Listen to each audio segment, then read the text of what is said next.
Why? Oh, okay. Like, how are y'all? Welcome to the Revolutionary Book Track edition. Like, she not good education coach.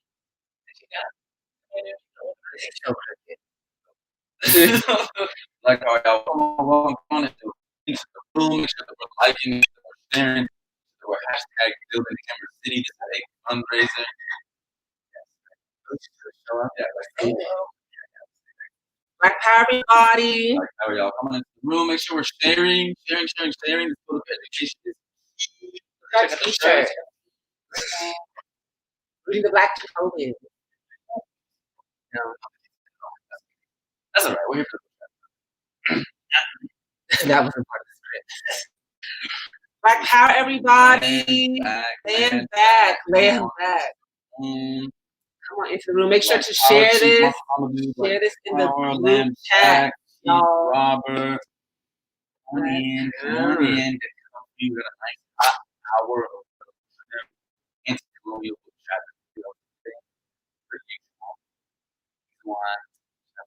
I'm just a random drunk guy from Australia. Passing through. Okay, D-Sharp.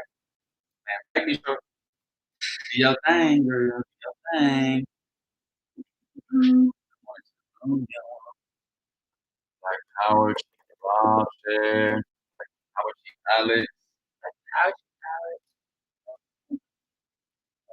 Like Power, Christina. Land back.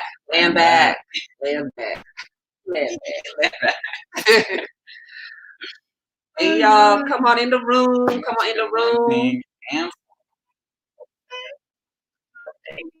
Like how coming through.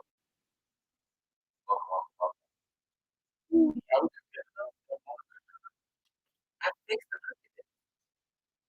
Yeah, fucking me up.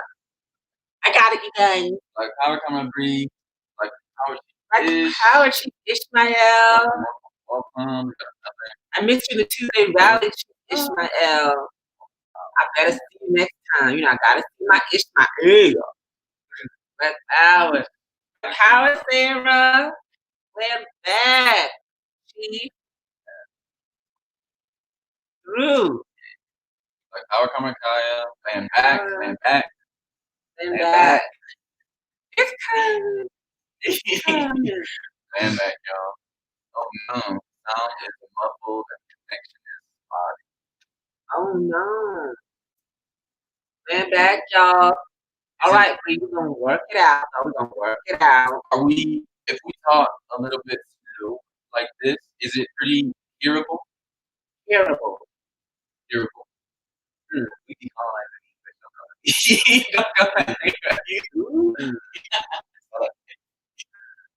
I think the word you're looking for. Audible, maybe. Don't say it. I don't want to embarrass you. Black Power, y'all. I was at the rally. You looked right through me, Ishmael. Well, maybe you didn't make yourself look seen. Maybe you need to write a written self-criticism. Land back, y'all. A written self-criticism. Land back, Chief Sean. Land back. Ishmael, I will look for you again. My bad. I should be seeing you beaming with your smile. Anyways, y'all, can y'all hear us and understand us better now? Please let us know. You never be using it. Right under there. You never be using that. I don't know what we're talking about. We're not going to tell. It's not even that fantastical, but the mystery is what makes everything. And let's talk about the real mystery, which is the revolution. Shout out to the Haitian Revolution, the Revolution of Haiti, Black Jacobins, Black Power. Can we replace Mr. James with Toussaint? I don't like seeing Mr. James. Mr. James believes in the Tower. But anyway, Mr. James did not write a particularly, he is not here for these broke niggas. He's not here for these broke niggas. And everybody that can't read ain't shit to Mr. James. If you can't read, you ain't shit to Mr. James. Well, that's not hard to do. How about large vocabulary? Land back, y'all. All right, y'all. Land back, everybody. So, Black Jacobins, we're about to read these 2 chapters of Gritty Dough. It's getting spicy. And what you're going to find out reading this, the next 2 chapters, is that the Haitian Revolution was a lot more complex than what is taught to us. Well, first and foremost, the Haitian Revolution isn't even taught to us in schools, period. It's all about the American Revolution. It's not about, I mean, from the perspective of, you know, the white man's revolution, not African enslaved people's revolution. You know, they want to talk about different inequality and all that shit. But if you, you know, really are trying to learn about struggles for legitimate liberty and equality, you got to look at the masses, you know, poor working class, colonized people who are trying to actually overturn this, you know, system of colonialism.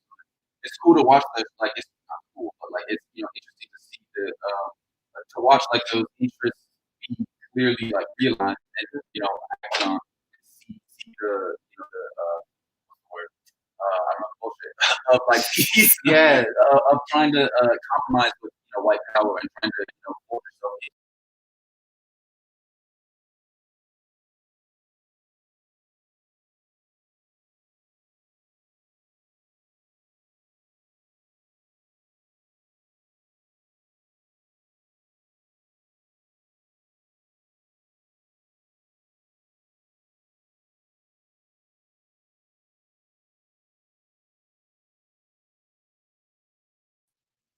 And we back. We don't know what just happened, y'all. We don't know what just happened. But the mic is back again. How did we fix it last week? Is it better this time? Hash, my hash, my comrade hash. Testing. Why is it always me? My voice is loud. I can't hear anything. It's better? All right.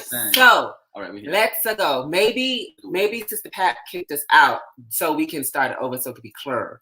Anyways, long story short, what we're about to find out in the next 2 chapters is that the Haitian Revolution is a lot more they did. Yes, Sister Pat. Love me some Sister Pat. Appreciate you. Anyways, y'all, so what we gonna do is break it down, okay? So, because what we learn or what we try to learn, because again, this is not taught in schools, right? So a lot of us understanding that the Haitian Revolution comes from, you know, posts, articles, memes, videos, what's that con artist, Tariq Nasheed's documentaries that they be selling at Goodwill, those kinds of things. Right. And what this book is illustrating or informing us about is that there was a lot more with revolution. Revolution is very, very, very complex. There's a lot of moving parts. Yeah. The old system is dying, right? So the old guard, the old bourgeoisie, the royalists, right? The royals are dying. Their capability of managing and oppressing and leading is dying. And when that happens, it's not just one thing that comes up and says, I'm going to take it, and that's what happens. A bunch of different contending forces, and of course, right, of white power. And then you have, again, what I'm paying attention to is these mulattoes, these damn petty bourgeois. But not there yet. No, but I'm talking about the things that's going on, like in France, right? So France is dying. All these new things, all these new bodies are trying to come into power in France. And the same is going on in Haiti, right? Yeah. In Haiti, or what was called San Domingo back then before it was liberated, is that all these forces in Haiti are trying to be on top, right? Trying to practice self-determination, trying to, so from the mulattoes to the Africans and things like that. Then there's the worldwide scale, right? That France has these enemies that, well, not enemies, frenemies, right? Within the white power system. That bourgeois infighting or that white power infighting, like they're not actually this monolithic. You know, they have the same interest at the end of the day. They're monolithic to us, yes, but to them, they're not. Does that make sense? When it comes to us, they're all on one accord. When it comes to themselves, you know, they different. But the thing that unites them is that they all unite on whooping our black asses. So you have the British who is upset at the French, right? Because remember, the French assisted with the American Revolution because the French and the British have been fighting, and it's an economic battle that has turned into something else. Remember that San Domingo, right? It's so like the what makes part of the Haitian Revolution just so central is like how important San Domingo was for the profits, all the you know cash monies that white power is fighting over. So it's real contentious between them. So what you're going to see now is just like this battling that is going on between France, Britain, Spain, and then underneath that, the internal fighting of what's going on with France, and then underneath that, well, I hate to say underneath, but yeah, underneath that, like the African revolution, but between the mulattoes and the mulattoes. Well, the mulattoes are African, okay? Just the petty bourgeoisie, uppity Negroes, and the poor working class slaves, right?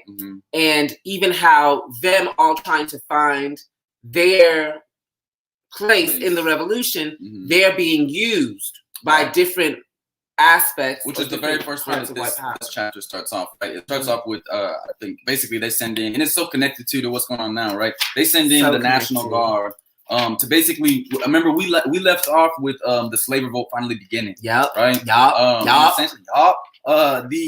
They send in basically their people in their armies, like from France, to come in and like suppress this slave revolt. And the way that they're even trying to suppress the slave revolt is to send in these like liberal these liberal commissioners or whatever, who are like, you know, for revolutionary France or whatever, to basically cement this whole idea of mulattoes having rights, right? This whole struggle over the rights of man and people of color having those rights, in order to keep the slave revolt down and go, okay, this is as far as it's kind of going to go. You know, these like this mulatto revolution.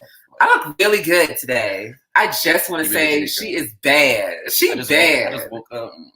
She bad. Listen, mulattoes. Don't try to take the shine away from my dark skin. I said, look at me, I just woke up. Anyways, though, we're going to be reading this, but we also want to, when we were discussing it, we really want to highly reference and also connect it to what is going on currently, because it mirrors, right? It mirrors, because the power structures are the same and the contradictions are the same, because the contradiction is the ability, and the crisis is rooted in the ability for white power to dominate colonized nations around the world. And we know that this contradiction of colonialism, right, like it hasn't clearly been overturned. It's still here. So again, like we can recognize, we can look at like past, you know, moments when that contradiction gets shaken up or like developed. It's a you know, again, the struggle that continues today. So I love here on page 19. I'm sorry, would you finish it? Okay. On page 19, land back. On page 19, when it said revolutionary France seemed unable to organize itself. The royalists in France were awaiting the entry of the foreigners to rise and massacre the revolution. Right, so they're discussing how revolutionary France seemed unable to organize itself. Right, and this gave a great opportunity for the Africans to rise up and fight, right? And what we see going on right now is that, like, what's it called? The white power structures. When they talk about revolutionary France, they're talking about the white working class coming into power in France, but it's not even. And not even then, it's just the bourgeois. That's not even right. Like the bourgeois new capitalist or whatever. But it's just like here. Well, now it's like you see the Democrats and Republicans unable to, you know, come to one accord to organize itself. They're consistently fighting amongst each other. They're fighting within their own camps inside of their parties, right? They're talking about pushing back the election. They are not even understanding how they're going to do the ballots now because of the coronavirus, the crises of imperialism, the unemployment rate rising, all these other kinds of things. They're fighting amongst each other. And even not just like in the United States, but if you look on a worldwide scale, the white nations are fighting each other as well. In Africa, like if you look at Mali, you have France fighting the US right there in Mali, over Mali. And so, yeah, it gives the opportunity for us to lash out. Which you see, you had some marks in there you wanted to discuss. And then we have our thing over here. Oh, right here. Our chalkboard. Land back. Yeah, I mean, I'm just trying to basically sum up here. So you have these National Guards coming in to suppress the revolution, or suppress like the revolt of the slaves, right? And they're kind of like fuck up, or like one of them goes and is he like gets involved with the royalists, basically like ignores his mission, and it leaves, you know, room for the slave revolt, which had like really just begun to continue to grow. And then it's here talking about how like in France they're going like the one of like the revolutionary government like goes to war with Austria. And the, you know, the royalists are also, who again want like the royal power to be back in power, are trying to like conspire for the defeat of France. And basically the white working class in Paris has like some revolt, you know, in August that they keep referencing here, where they like, you know, tear the Bourbon or the Girondins or whatever, like, off the throne. And that's going on there. What was I going to connect that to? Yep, Cheryl says there's over $3 billion in back rent across the U.S. Oh, we're going to get to there because they talk about that in page 123. But you had some more notes. You want to go to 123? Yeah, no, let's go to 123. So 123, we're just talking about this crisis that France is going through, right? And I guess I do want to say that, again, they come through, and it is this whole thing of the commissioners come and the National Guard come to suppress the slave revolt. And their whole thing is to basically settle it at like the mulattoes having their rights. So it says here, like, they had come mainly to deal with the mulatto question. This is on page 121. I'll start ahead. It says, neither the new commissioners nor the people of San Domingo knew anything about August 10th. Again, that was like the white whipping class, the little thing going on in France, when the commissioners landed on September 18th. They had come mainly to deal with the mulatto question. To their pleased surprise, they found that settled. 3 years of civil war, 1 year of the slave revolution had taught these white planners some sense at least. As soon as, again, there's a whole slave revolt going on, and like they're scared of that. So this idea of giving mulattoes rights, which before was like insane to them, was like, okay. As long as we can stop it right there. Yeah. Right. As soon as the news of the decree arrived, all the whites, North, West, and South, accepted it. Right. Again, that's only because the slaves are revolting. On July 14th, 1792, the whites gave the men of color a dinner. A few days later, the men of color returned it. The governor, the commander of the naval station, the treasurer, all wrote to the commissioners to say that all the whites had agreed to accept the decree. I think that even just the idea of a fucking dinner is so, like, to me, representative of the bullshit that they have to offer, African and colonized people to come up into these seats of power. It's like, here's this little fancy dinner, eat this little plate, feel good, feel fancy, put your little fork up, you know what I mean? And it's like, then the dinner's done and that's it. Like, you ain't got nothing else. It's just a quick little meal. Yeah, that's it. Land back. So then on page 123, I wanted to read, it talks about, just to talk about the crises that's going on, because I really want us to internalize, to use these books as like manuals and not just like these, like, because we're like the book trap, right? And the difference between like our book traps and these book clubs and things like that is that we are connected to an actual revolutionary organization that aims to liberate colonized people worldwide. So when we're reading, it has to be like connected to the work that we're doing, because we are workers. We're studying something that like tries to, lay out the material conditions of like a revolutionary situation in order to be able to apply it to our own current revolutionary situation and to actually move forward the material interests of our people. It's not just a book club. So page 123, it says, yet this apparent good fortune was fundamentally no accident. The first sign of a thoroughly ill-adjusted or bankrupt form of society is that the ruling class cannot agree on how to save the situation. Let's read that again. The ruling classes cannot agree how to save the situation. I got you. Keep. It is this division which opens the breach, and the ruling classes will continue to fight with each other just so long as they do not fear the mass seizure of power. Come on, y'all. Do y'all see what is going on? Like, that is exactly what is going on right now. There's a crisis. Unemployment is rising. The economy is shit.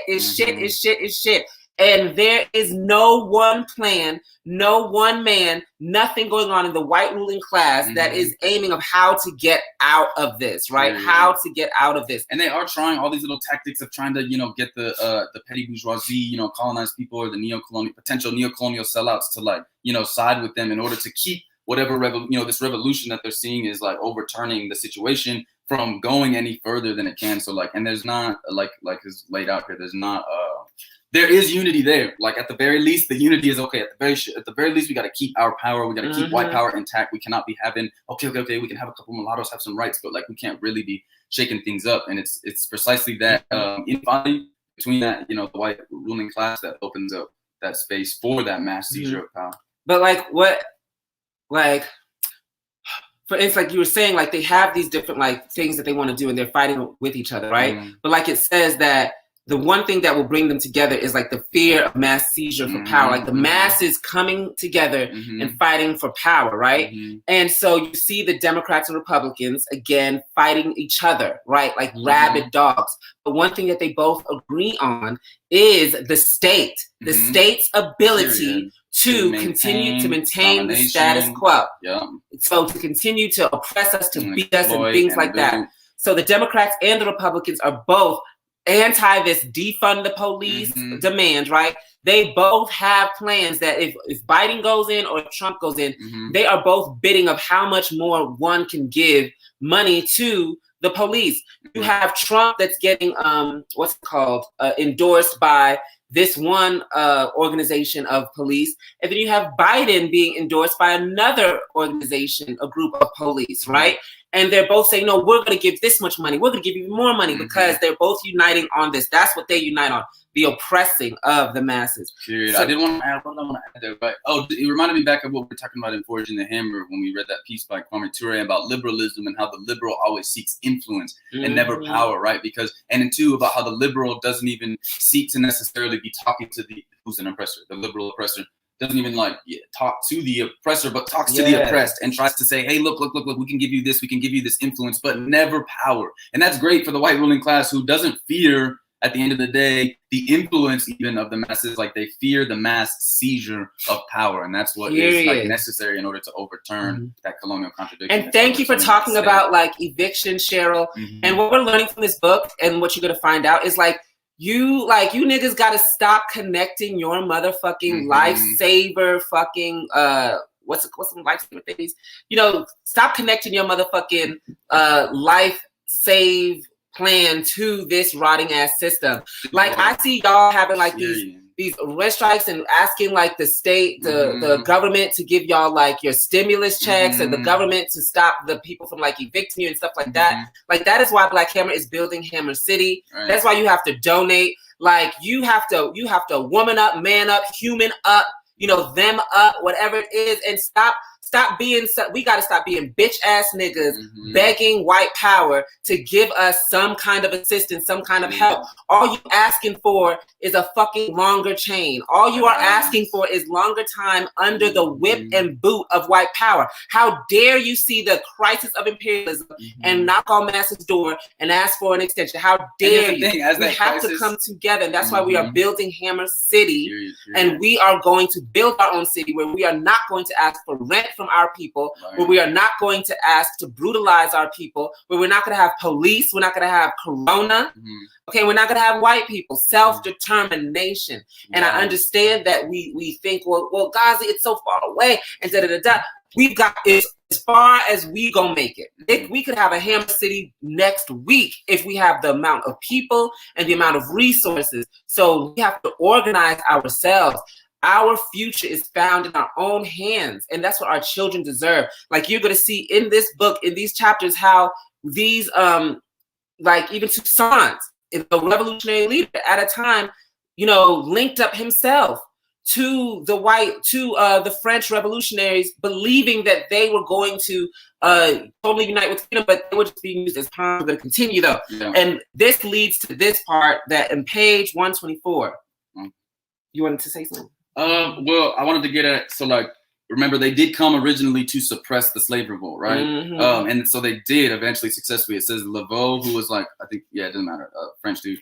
The French commander, even with his few soldiers, defeated Toussaint and drove the revolting slaves from their positions. Famine and disease were decimating their forces. And then I wanted to go down to this part where it says, Toussaint and his trained band of a few hundred, little more than a year old, remember that cadre we were talking about and developing, were helpless in the crowd. And Jean-Francois and Biassou, who are other ex-slaves, trying to lead slave revolution, though superior in numbers, were weaker than he.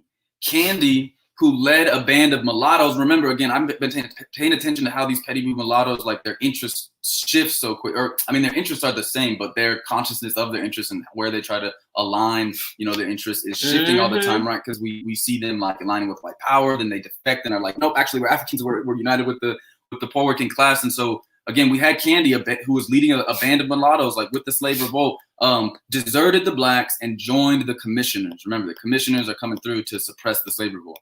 beginning that mulatto vacillation. Vacillation means like to move back and forth, which is what these niggas is doing, which was to have such disastrous consequences in the future. Disastrous. Yeah, I just wanted to highlight that point, like about the shifting interest vacillations of the mulattoes. So what I want to discuss right here is 124, which again is we are going through as African and colonized people during this time of resistance, of rebellion that's going on across the world. It's not just in the United States, Black Power, Land Back, Share, Comrade Share. It's all over. It's all over the world. But listen to this. Listen to this. For the moment, the Blacks did not know where their true interest lay. And if they did not, it was not their fault, because the French Revolution, being still in the hands of liberals and moderates, was clearly bent on driving the Blacks back to the old slavery. Liberal bullshit. Y'all, stop joining these organizations that let white people lead. Stop joining organizations that let white people be members. You understand? You are tying yourself to white liberals and white moderates. I don't care how much they want to quote motherfucking Marx and Lenin. Fuck Marx and Lenin, okay? They were white too. And y'all want to praise and suck Marx's dick, and Marx had it right. Marx was this and Marx was that. But Marx was a white man. And have you met a white man that has had a correct politic when it comes to African and colonized people? So what makes you think a cracker 100 years ago, or 200 years ago, had a motherfucking analysis that was right for African and colonized people? The crackers is crooked now. The crackers is crooked before.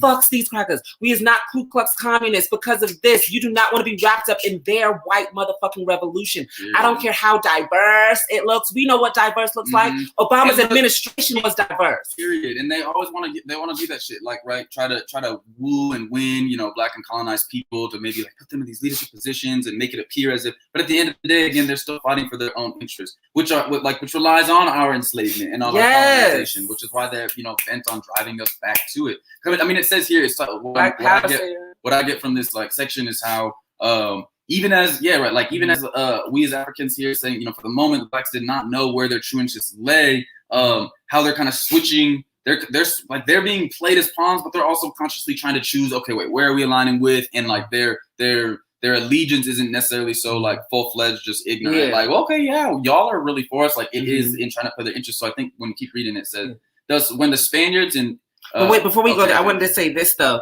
Like, to bring it back to, again, what's going on now, like when you see these demands, when you see Black Lives Matter, when you see streets being changed, when you see Democrats wearing Kensington cloth, when you see bitch ass John Lewis or whatever, and United Snakes President Bill Clinton says, "Oh, we are so glad for John Lewis because it was the movement for 3 years," when he's talking about the revolution, the revolutionary movement of African people rising up in the 60s and the 70s, that it was going towards Stokely Carmichael, Kwame, aka Kwame Ture, right? Kwame Ture, who was a Black Panther member at that time, Black Panther leader at that time, before he found the All African People's Revolutionary Party. And that it was going towards Stokely because after Malcolm X died, and you can read this in the CIA reports, the CIA targeted Kwame Ture and said that after Malcolm X died, that Kwame Ture was going to be the great Black Messiah that would take Black people to a militant revolutionary place, which would overthrow American white power. That is from the CIA's own lips. You don't have to believe Gazi. It's even, you can even go to Stokely Carmichael's Wikipedia page, honey, and it is right there. And so Bill Clinton said it was going towards Stokely, but John Lewis won. John Lewis, when he says John Lewis way won, he's talking about white power way won, the liberal, the moderate way won. And we are in this revolution right now, this revolutionary period right now, and we have to decide, where is it going? Is it going towards Black Lives Matter, streets changing policies, and getting a Black queer woman to be vice president, some bullshit like that, some bullshit identity nonsense, some bullshit will eat up vision shit. Yeah, and that is what's being brought right now, and they can wrap it into there right now. And so we have to take the lead and show the way, and that's what we're talking about. BuildHammerCity. Please donate today. Yes. If you want the revolution to go towards the Kwame Ture way, the Malcolm X way, the Garvey way, the Toussaint way, then donate CashApp, right now. BuildHammerCity, it's right there going across the screen in the bottom. We got to GoFundMe. We got a CashApp. We got a Venmo. Donate. But then we're going to talk about how important leadership is, because it was all this, what's happening? Like, and then, but black people, they angry, they slaves, they want to get free, they want to do something. So they see people burn shit, they want to burn shit too. So they was out there burning, sacrificing their lives. They were literally marching, running towards cannons. Can you understand where the tactic was to basically put human bodies into the cannon so the cannon could not explode, and to take the ball out of the cannon and then take over the cannon? Like, that was so how many people had to die before getting that? But they were willing to do that. Just like now, African colonized people going out into the streets, burning shit and doing shit, but knowing the that direction the state is out there violent as fuck, ready to crack down, but like and then, but like, so now it had to be, leadership had to be given. So Toussaint goes and addresses himself to the masses of the people as leadership. And he says, so he writes this letter, a letter that he knows is going to be going around the whole island, right? So he has to address himself and inform his people that he is leadership. And they're playing this also, game, right? he has to be safe, right? Tell me about the game. Well, this game, again, like we were talking about from the beginning of these different, sectors of white power playing for, what should I put it? I think if we just read this part, like at the end, like on 124, it was saying, right, like, okay, for the moment, the blacks did not know where their true interests lay, and if they did not, it was not their fault, because the French Revolution, being still in the hands of liberals and moderates, was clearly bent on driving the blacks back to the old slavery. Thus, when the Spaniards, right, in San Domingo, because you got Spain and Britain are about to be fighting France, offered the blacks an alliance against the French government, naturally they accepted, right? Here were white men offering them guns and ammunition and supplies, recognizing them as soldiers, treating them as equals, and asking them to shoot other whites. All trooped over to join the Spanish forces. And Jean-Francois and Biassou were appointed lieutenant generals of the armies of the King of Spain. Toussaint also went, but he made his terms with the Spaniards as an independent leader and not as a subordinate of Biassou, right? Like, he wanted to maintain his own independent leadership to be able to, like you're about to read, like be able to address his people while kind of like playing like he really is, like on the side of Spain out here. Like, he has this quote that's kind of like sly, right? That you want to, I thought you were going to read here. This was the letter that he sent out, right? Well, there's a part up here even where it says, in politics, it says Toussaint refused. Hold up. It says, but things went from bad to worse with the French. And on August 6th, Chanlat, a mulatto officer, one of Sondernac's creations, offered Toussaint the protection of the Republic if he would bring his forces over. So the French are saying, no, come back real quick. We'll give you a little something. In politics, all abstract terms conceal treachery. Toussaint refused and blandly replied that the blacks wished a king and that they would lay down their arms only when he had been recognized. And it says, doubtless Chanlat thought him to be an ignorant and fanatical African. For many historians, even after studying Toussaint's career, have still continued to believe that he had some African faith in kingship, like he was really united with like the Spanish king. Nothing was further from Toussaint's mind. Though allied to the Spaniards, he continued boldly to rally the blacks on the slogan of liberty for all. On August 29th, he issued a call, and that's what you were about to do. Yeah, so when Toussaint was saying, again, Mr. James is not a good writer. So when Toussaint was saying that he was this king or whatever, the black was king, Toussaint was talking about himself. Toussaint was talking about that Africans needed leadership. Right, that Africans needed leadership for their own self-determination, self-governance. That is what they were looking for. And so, white people is dumb. So white people were just like, huh? You talking about the French king and that the Spanish king because you love kings so much from Africa? And Toussaint was like, no, nigga. So Toussaint wrote this letter to other Africans, knowing that white people were going to read it. So he said it codedly. Brothers and friends, I am Toussaint. How do you say his last name? Louverture. Like that's the end. Toussaint Louverture. My name is perhaps known to you. I have undertaken vengeance. I want liberty and equality to reign in San Domingo. I work to bring them into existence. Unite yourselves to us, brothers, and fight with us for the same cause, etc. Your very humble and very obedient servant, signed Toussaint Louverture, general and of the armies of the king of the public good for the public good. Now, in here, if you have to meet in his mind, he's like, okay, if the white people that are for the French Revolution read this, how are they going to see it? And if the white people for the royalists read this, how are they going to see it, right? And so basically he wrote it in a way that both parties would see themselves in the letter, like playing both sides, right? So a person that was a royalist would see, oh, he said king of the public good. That's the king. That's the royal good. He's not talking about it. And then you have him saying liberty and equality, which is the what is it? The mantra like of the white revolutionaries in France. So if they picked it up, they would think that he was on their side. And either which way, the white person would just see the letter, go, oh, okay, and pass it on and pass it to the Africans to read. But the Africans reading it understood what it meant. It meant Toussaint was leadership. It meant revolution because he said vengeance. Who do they have vengeance towards? Both the crackers. But anyways, we're going to continue moving because we got limited time. Yes, we do. So on this next page, 126. We're going to the next exact page. Sister. Well, we got to talk about this part. We're 40 minutes in, sister. You're right. Let me think. Okay. So you got one more thing to talk about this chapter, then we got to do the next chapter. Okay. What I want to talk about from this chapter, then we're going to focus on the next chapter. Go. So, what I loved about this book, there was a quote about, what was that one about? Anyways, long story short, he talks about that in history, when people look at revolutions, right, of people going and fighting and things like that, that in history, you look back at it and the people don't think, oh, they were so aggressive and they pounced and they were just like, right? Or think like, damn, they moved so fast and they were just so violent. They think about, wow, like, damn, they waited a long time to do that. They had a lot of patience to see like that, to suffer under that type of oppression for so long without going ham. Period. And as colonized people who have been under the boot for 500 years, when we get liberated and free, do you know that's going to be the main question that generations after us are going to ask? What took you niggas so damn long? And we're going to say, bitch, we were facing the greatest enemy the world has ever known. Straight up.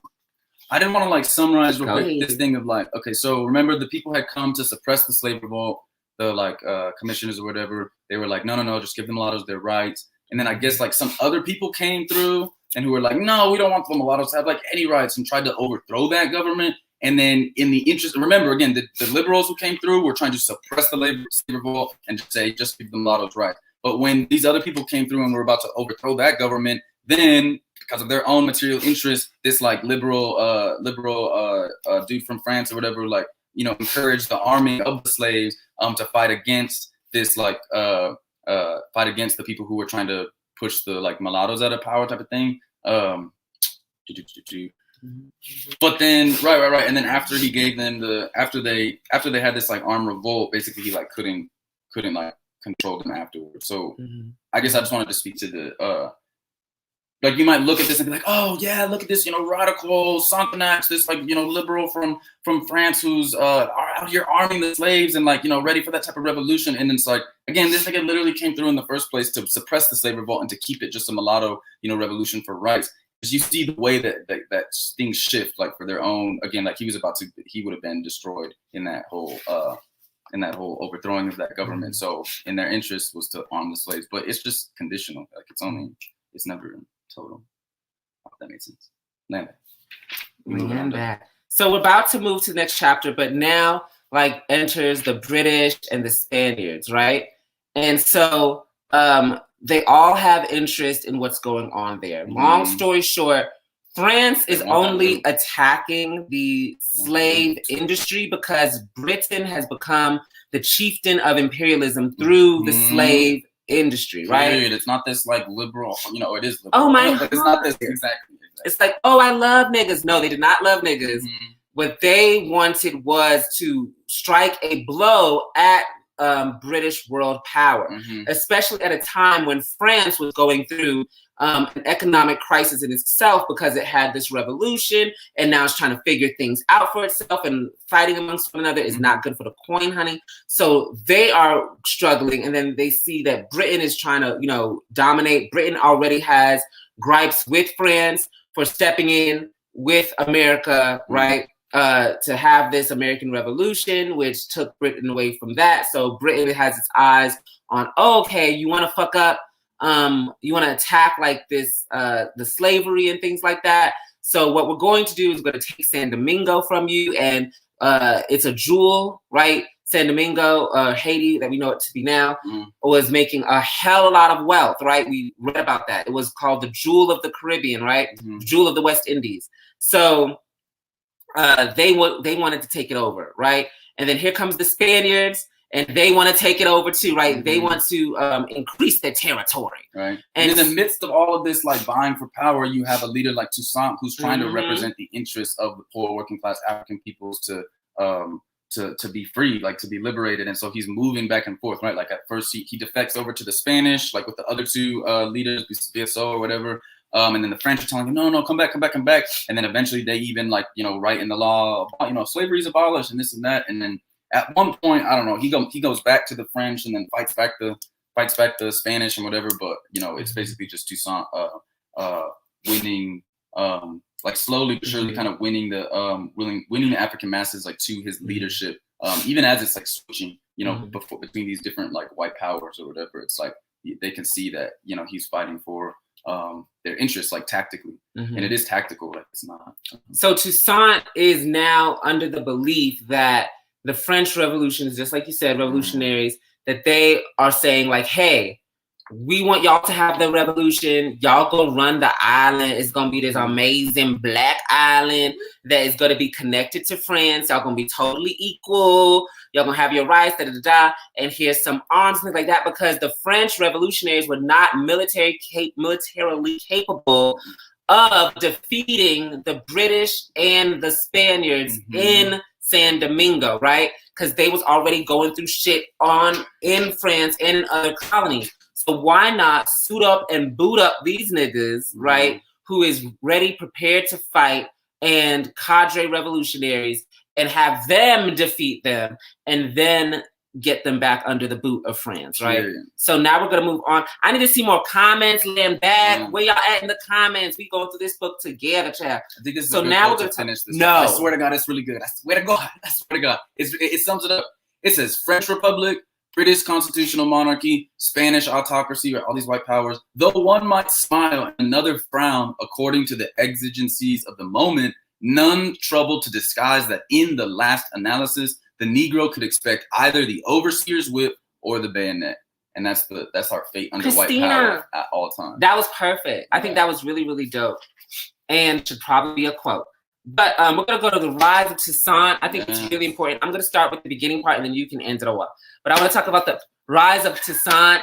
And it just talks about the importance of leadership, you guys, because we need leadership. And yes, leadership looks like a leader. It looks like that. And they have taken us away from leadership, like white power with all this like liberal nonsense. They be like, oh, yeah. It's bullshit. It's bullshit. It's bullshit. There has been no great civilization. There has been no great movement that has not had leadership. And there's nothing wrong with leadership. What's something wrong with is leadership that's not accounted for, right? Leadership that is not held accountable, right? But we need leadership. Period. Yeah. Period, sis. And it's like you have black people that don't like guns, right? Like, I hate guns. I hate guns. No, you do not. You hate the fact that white power has always picked up guns and put it on your ass. And right? You've never been organized enough to be able to, you messing up my now. Okay. The issue is that the gun is not bad or good. It's about who picks up the gun. Leadership is a tool. It's not bad or good. It's about who picks it up. Drugs are not bad and good. It's about who picks it up and what they're using it for. Okay? There's nothing material, there's nothing in the world that's bad or good. It's what people are using it for, right? Democracy isn't bad or good, but it's under the power of white power, which uses it for bad, right? So, period. Like, let's all. So, anyways, Toussaint interjects himself as the leadership, And it is so important that the Africans got a leader like Toussaint, because Toussaint's only interest was the liberation and freedom of African people. Okay, so the only reason that Toussaint was even aligning with the French was not because he liked the French, was not because he saw his own material interest, was not because he saw that he was going to get a big house at the end of the day. The only reason he aligned with the French is because the French lied, but the French lied and united with the material interest of the African, which was freedom, which was abolition. So that's why Toussaint aligned with the French. As you will see, as soon as the French disconnect from that, Toussaint disconnects from them. You understand? So anyways, Toussaint as a leader, rise of Toussaint. So I wanted to read it talks about Toussaint was a very disciplined cadre, right? He had people close to him, but he kept them distant. That people were afraid of him. Even his closest allies were afraid of Toussaint. That Toussaint was not playing no mudder-sucking games, okay? So let's see one of the letters that Toussaint wrote, so you can see how direct Toussaint is. And in this, he criticizes one of the generals. He said, "But I see citizens with much pain that the order," on page 148, "but I see citizens with much pain that the orders which I have given you 3 times running to move on to the territory of our enemies and drive them from it have not been put into execution. If you had," what is that word?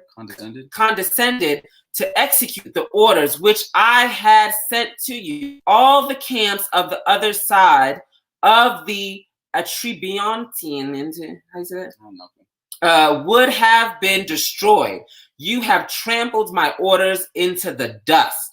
And he was just very direct. His extraordinary abilities, his silence, the sharpness of his tongue when he spoke, kept even his most trusted officers at distance. They worshipped him, but feared rather than loved him. Even Dessalines, the tiger, was afraid of Toussaint. And this excessive reserve and aloofness, although they grew on him and would one day have their full consequences, were of inestimable value in those early undisciplined days. That Toussaint came in and he was like direct and cutthroat and boom, boom, boom, boom, boom. And people had to understand that and united with that. And that shit worked. In terms of getting people loyal to him, right? At this bottom of it, talks about how the British and the Spaniards, having all they wanted and knowing the condition of Toussaint's men, sent agents among them, offering them arms and accoutrements and good pay. From Laveau to the laborers, the British made their offers of money, but there is no record of any notable success with Toussaint's men. The morale of the Revolutionary Army was too high. Like, they were united, they were loyal to this person's leadership and their to their leadership period. And like you just said, the cutthroatness, like it's necessary. So then you had other African fractions or factions or groups that were they were still split, right? So you had Toussaint that led a good amount of Africans, but you had other Africans that were part of the slave rebellion that have been bought out, not just the Maroons, but like the Maroons, but were bought out to, or the mulattoes were brought out to, or the Creoles were brought. Y'all got so many names. I'm just a nigga, but were brought. Brown skin girl. So then there were different groups that were revolutionary groups, right? That were slave rebellions that were now under the guise of the British or the Spaniards, right? And so Toussaint had to like criticize them and fight them, right? And Toussaint did this thing where he would fight them and win them, like the mulattoes. He would fight them and defeat them, and then he would say, "Listen, join our ranks. This is the right way. I don't want to kill all my brothers. Like, come on." And they would say, okay. He won a lot of people. And that good. But it's going to bite him in the ass later on. We'll read about that later. Because you got to cut the head. Take the body, cut the head. And not just because, again, people will move, especially that petty boot class, like when shit is in their interest to be united with white power, they'll unite with white power. And when the crisis really hits, and goes, "Oh, fuck, actually, no," they'll defect and be on that side. And we got to like welcome and encourage that. But it's also, you got to be clear about like what what's really moving them, and like are they even like politically educated to understand what the situation is to like remain united with those interests and to continue to fight for it? Because if not, you got, you know, like Toussaint, or what's his name? Sankara says, you know, you got soldiers without political education are potential criminals. And that's what so Toussaint wrote this letter. I'm not going to read the whole letter, but there's a section in the letter. And Toussaint wrote this letter. And what he wanted to do was, he did not want to, this group was pretty big, right? And he was like, if we fight this group, I'm sure we can win, but it's going to shorten our ranks. It's going to shorten our ability. So he was like, I'm going to write a letter. I'm going to send it to the leadership. And if the leadership disunites, the responsibility is to read the letter to his posse, to his army of African ex-slaves. And in the letter, it says, if it is possible that the English have succeeded in deceiving you, believe me, my dear brother, abandon them. Unite yourself to honest Republicans, and altogether let us chase these royalists from our country. They are rascals who wish to burden us again with those shameless chains that we have had so much trouble to break. He begged for unity. Remember, my dear friend, that the French Republic is one and indivisible, and it is that which gives it strength and has made it victorious over all its enemies. But listen, that line about the chains, like they will take you back to the chains, that these British people that you have these African ex-slaves under want to put them under chains. And so what the leader did not like the letter. He said, fuck that letter. So Toussaint's people read the letter to the army before they left. You know what the army did? The army of ex-slaves rose up and imprisoned that leader. And the 3,000 group of them, these revolutionary ex-slaves, joined the rank of Toussaint in one letter. Powerful. Go ahead, close us out. We got 20 minutes. 20? We got 3, girl. Oh shit, we do got 3. Close it out. Right on. Black Power, y'all. Well, I want to, maybe it's just like a foreshadow of what's gonna happen next, because it low kind of switches up, right? Like he, if you go to page 155, it talks about him, Toussaint, like basically. I'm wondering, like, is he basically he's not pushing them back into slavery, but understands that like the restoration of agriculture is going to be like essential to keeping the keeping the island functioning and such. And I'm not sure how happy the enslaved folks, like, you know, the ex-enslaved folks were about that situation. And like, what is Toussaint thinking about the long term? Is Toussaint, like, you know, not trying to sacrifice the short term interest for the long term goal, or is he kind of like selling them out? I'm not quite sure. It says on 155, a growing army and the confidence of free black laborers meant power, but Toussaint saw early that political power is only a means to an end. The salvation of San Domingo lay in the restoration of agriculture. This was an almost insuperable task in a disorganized society. Right? Like this, I mean, it's a society ravaged by war and revolution and all these infighting. Like, I mean, it's a whole situation. And that's why Toussaint's out here to provide that organization and leadership. This was an almost insuperable task in a disorganized society, depending on the labor of men just out of slavery and surrounded on every side by the rabid greed and violence of French, Spaniards, and British. Toussaint addressed himself to this from the first days of his command. Work is necessary, he proclaimed. It is a virtue. It is for the general good of the state. His regulations were harsh. The laborers were sent to work 24 hours after he assumed control of any district, and he authorized the military commandments of the parishes to take measures necessary for keeping them on the plantation. It goes down here too in 156. It says he knew these owners of property, right? Because he's like working. I don't know what to say. Like, he's working with the white to like make sure that the plantations are still running. He says he knows these owners of property, French today, British tomorrow, royalists, Republicans, utterly without principles, except insofar as these help to preserve their plantations. So, I mean, I'm anticipating that he's trying to like play the game like he was this whole time. I'm just not sure exactly where it's all going to go. It says it was their plantations these whites wanted, and he gave them their plantations, always ready to forget their treachery if they would work the land.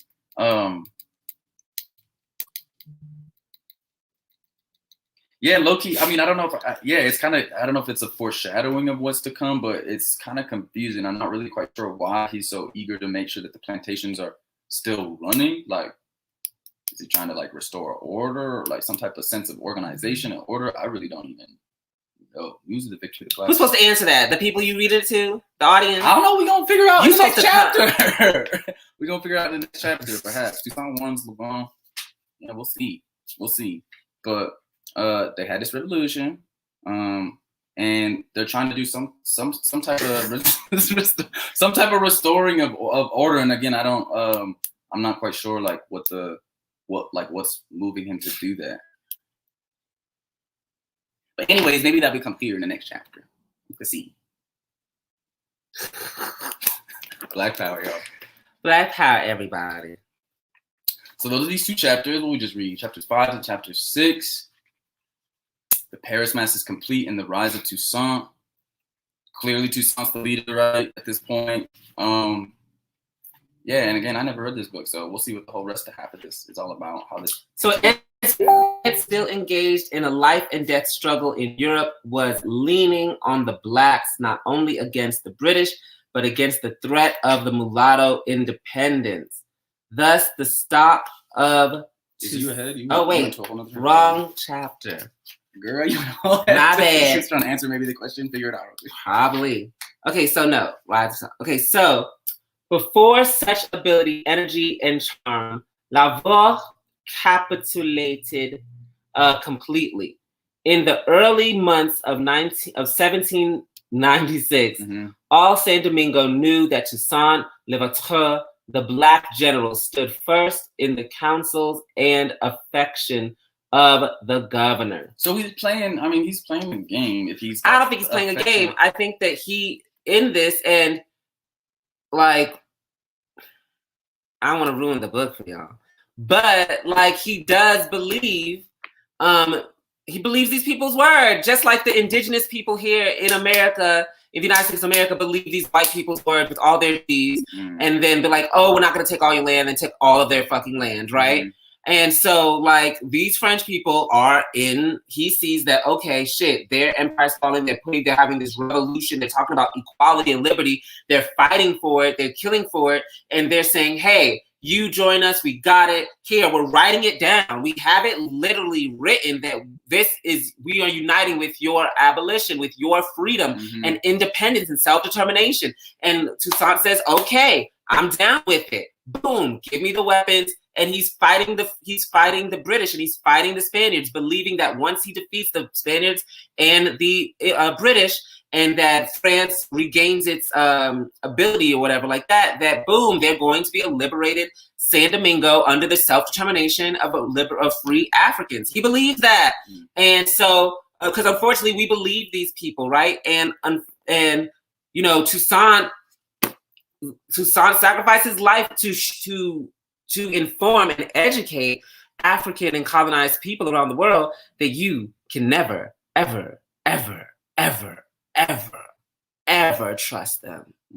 You can never, ever, ever trust them. Never, ever. So you're saying you think at this point he's not playing this game, he really is like bought into the idea that somehow it'll work out, like not somehow it'll work out. It's written, and he's fighting for it. I mean, and also, like, how did they capture Toussaint? They captured Toussaint on this guise of, oh, come here, we want to make you this position and here so you can run the island, and then they captured him. Wait, is that later? Well, that's history. If you, we're gonna talk about that later. I don't want to spoil it. Gotcha. But like, I'm just saying that, like, we're just gonna read the book. We're gonna read the book. Did I just spoil it? Maybe, perhaps. You were trying to make a cliffhanger. See, you should have told a bitch. Anyway, land back, y'all. Make sure you donate to Build Hammer City. Remember, this is a fundraiser. We out here not just reading books to read books, but reading books to actually understand how to materially advance the interests of our people against white power, to study how our ancestors have struggled against the complicated ass maneuverings of white power in order to unite our people to the need for revolution and to that actual action and building a revolution. And so that's what we're doing at Hammer City. We're putting that action, we're putting those words to action. We're putting self-determination concretely. That's what we're building. Power, Chief Appius. So donate. Don't ever trust the oppressor, period. Ever. They got nothing for us. Anything that we got for us is by us, built by us, for us. And that's what we're doing. Okay, FUBU. Built for us, by us. Black Power, land back. So can we get, yes, Build Hammer City. I need somebody in this chat to donate to Hammer City. Who can donate $10 to Hammer City? We went outside in this hot ass sun, plastering, putting posters up to come to Hammer City, and the community is in love with it. We have so much homelessness in African and colonized communities, you guys. And, you know, we had sisters there that were like, you know, what could you do for me now? I'm homeless right now, things like that. And I cannot wait for us to build a Hammer City where all we got to do is get our sisters and brothers a bus ticket. Like, here you go, take this bus and Hammer City, and you will have a home, like, for real. And so I cannot wait for that to actually occur. And we need that ability. It has to go beyond just giving them food. It has to go beyond giving PPE. We have to give them a forever solution. Black Power, thank you so much, Chief Rob. Yeah. Black Power. Hammer City is the answer. White power is falling. We have to build our own boat. This white power ship is falling. We have to build our own boat. And we're doing it. Hammer City. We are the Toussaints. Black Hammer is the Toussaints of this generation. Black mother sucking power. Black mother sucking power. Land back, y'all. Land back. Follow us next week for chapters 7 and 8. We're halfway done, I think, officially now. Somehow, this thick ass. You got 10 Ishmael. Black Power Ishmael. Land back Ishmael. Land back. That is Chief Ishmael of New York. New York. I was gonna say you're gonna reveal their location, but they beat me. Ishmael. Ooh, Christina Matching. Black Power. That's Comrade Christina. Comrade. Ishmael, you from you live in New York. You from the island. You got island blood. Land back, y'all. Land Shout back, out to all the donations. We can build it ourselves. I want to see Ishmael answer. What you mean? Ishmael Mohammed. Oh, you probably came from you probably came from that Nation Islam generation, huh? Anti-Wayne. No anti-Wayne. We can wait forever for Ishmael to answer. Well, is Ishmael? What's the question?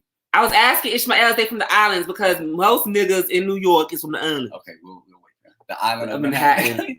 None of us from well, not none of us. I mean, you indigenous to Manhattan. Ishmael is indigenous to Manhattan. All right.